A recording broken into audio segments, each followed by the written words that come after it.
reka tuguhe ikaze mukunzi wa Today TV twiza amakuru agiye atandukanye abera mu gihugu cy'u Rwanda ndetse no hanze y'u Rwanda. Tutagutindiye reka tukugezeho amakuru twaguteguriye, ariko mbere yaho gato reka tugusabe ukore subscribe kuri Today TV. Ureba hasi gato ya video urimo kureba urabona akajambo subscribe gakandeho, tugerezo gatoya urabona akamenyetso kameze nk'inzogera nako ugakandeho kugira ngo dukurikire umunsi ku wundi. N'amakuru arimo kuvugwa cyane mu gihugu cy'abaturanyi cya Repubulika ya Demokarasi ya Kongo.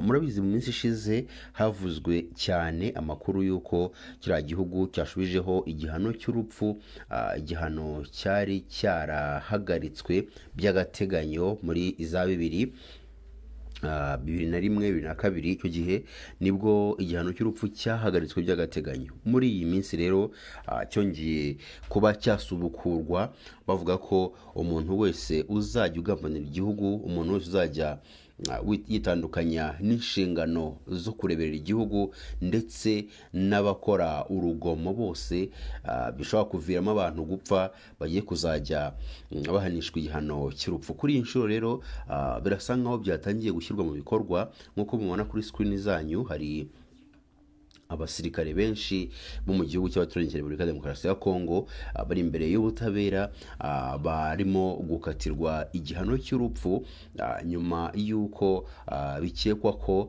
bari mu bahunze urugamba ubwo rwari rugeze aho bari bakenewe. Hari amakuru rero arimo kuvugwa cyane kuri bano basirikare uko ari 10, ariko harimo abofisiye 5 n'abandi basanzwe bo batashatse kuvugwa amazina yabo. Ntabwo impamvu twayimenye impamvu batashatse ko amazina yabatangazwa kandi bari mu rukiko. Ibyo nabyo turaza kubikurikirana tuze kumenya impamvu yabyo. N'ubushinjacyaha rero bwa gisirikare bwasabiye abasirikare 11 bo mu ngabo za Repubulika ya Demokarasi ya Kongo igihano cy'urupfu. Abasirikare barimo abofisiye 5 bamaze iminsi baburanishwa nyuma yo gushinjwa ibyaha bigiye bitandukanye, harimo no guhunga urugamba ubwo bari bahanganye mu ntambara yabahuzaga n'inyeshyamba zo mu mutwe wa M23. Alexis Olenga wunganira mu mategeko Lieutenant Colonel Gabriel Paluku Dunia uri muri bari abasirikare yatangaje televiziyo ya TV5 Monde ko abaregwa batigeze bahunga urugamba cyangwa ngo bate ibirindiro byabo byarahitwa Cafe Rushangi hafi y'umujyi wa Sake. Abaregwa biteganyijwe ko bazongera kugezwa imbere y'urukiko rwa gisirikare rw'Igoma rubaburanisha ku itariki 5 Mata mu mwaka wa 2024. Mu gihe baba bahamijwe ibyaha baregwa, baba abantu ba mbere bashobora guhanishwa igihano cy'urupfu leta ya Kongo iherutse gusubizaho nyuma y'imyaka 21 yarishize yahagaritswe by'agateganyo. Muri uku kwezi kwa Werurwe nibwo Kinshasa yatangaje ko yisubijeho igihano cy'urupfu ku rwego rwo guhangana by'umwihariko n'abasirikare bagambanira igihugu, cyo kimwe n'abandi bantu bakora ibikorwa by'urugomo ruteza impfu mu bice bigiye bitandukanye by'igihugu cya Repubulika ya Demokarasi ya Kongo. N'amakuru yavuzwe cyane uyu munsi, aho rero ihuriro ry'umutwe wa M23 ryakoresheje inama rigatumiramo abaturage benshi bo mu nce zigiye zitandukanye, harimo teritwari ya Rucuru ari nayo iri mu bice uyu mutwe unagenzura, nubwo bitari byabijana ku ijana kuko harimo uduce twinshi tugenda tugenzurwa n'iyindi mitwe, ariko bo bafite 90% irenga. Abaturage rero nyuma yo kubahuriza hamwe, hari amagambo witwa Colonel Nanga yaje kuba yababwira, abasubizemo imbaraga, abaha ingufu zo kongera gukora, zo kongera kumva batuje, kubera yuko babijeje ibintu bitangaje. Turifuza rero ko nawe niba ukunda M23, niba uharanira aho bageze cyangwa se wifuza iterambere ryabo, ndizera ko wadutega amatwi ukumva byinshi uyu mugabo yaje kuba yabwira abaturage. Si ibyo gusa, yavuze byinshi kuri perezida Tshisekedi, yamuteje agaciro, yavuze ko nta kintu na kimwe ashoboye, yavuze ko ari umubeshyi n'ibindi byinshi twifuza kugira ngo tukubwire gatanu kuri gatanu. Wowe icyo usabwa ni ukureba hasi gato ya video urimo kureba, urabona akajambo subscribe gakandeho, tugerezeho gatoya, urabona akamenyetso kameze nk'inzogera nako ugakandeho kugira ngo udukurikire umunsi ku wundi. Si ibyo gusa, turifuza ko wowe uri mu bice bigiye bitandukanye by'isi wakwakira ko turimo kugushimira, tugushimira ko utwereka ko udukurikiye umunsi ku wundi, tugusaba kudusharingira, tugusaba kugira ngo utere comment, utwandikire igitekerezo cyawe kuko kirakenewe.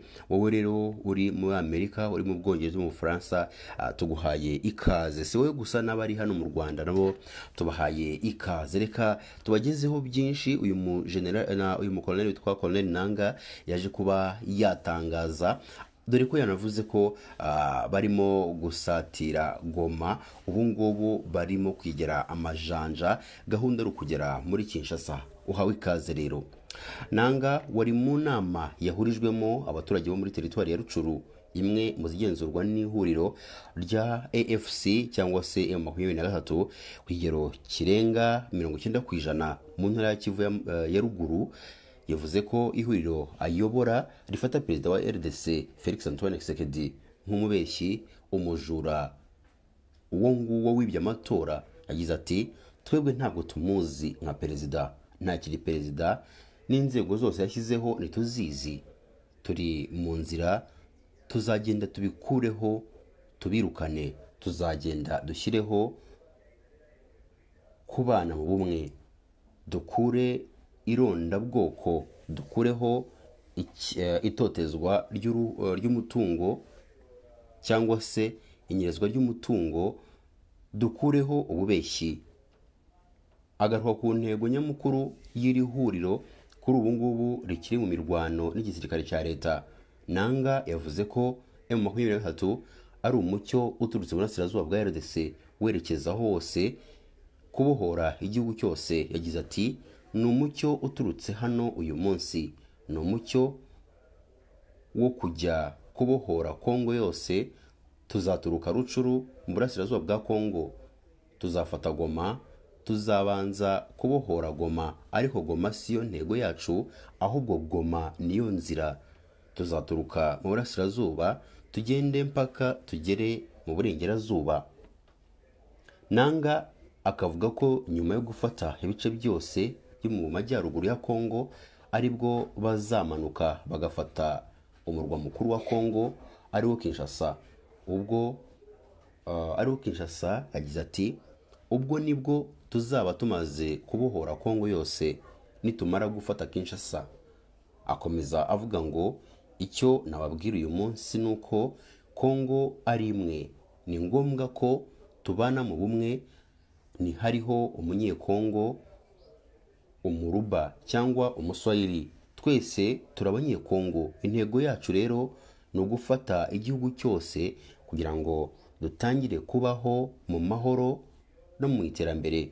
Aho rero muri Rucuru hatangiye umucyo kandi utangiye gukwirakwira hose. Kubw'ibyo turabwira abaturage ba Rucuru n'aburasirazuba bose kugira icyizere, dutangire akazi, dukora ubucuruzi, kandi urubyiruko rwose n'abaturage bose mushyigikire igisirikare kandi munashyigikire iyi mpinduka ndetse n'impinduramatwara. Yagize ati, urubyiruko muze mwiyunge ku gisirikare kugira ngo dukore izo mpinduka, dukore impinduramatwara, dutunganye igihugu. Tugiye kugenda dukureho ubutegetsi bwa Tshisekedi. Yavuze ko nyuma yo gufata Goma, M23 izazamuka ikerekeza mu majyaruguru ya Kongo mu zindi ntara nka Beni na Butembo. Yagize ati, turi mu nzira, turenda kuhagera. Bamwe mu baturage bari bitabiriye inama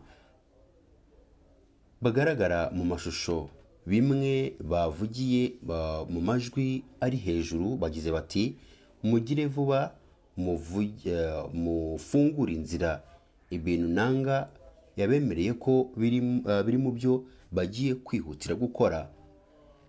Inzira abaturage basaba ko yafungurwa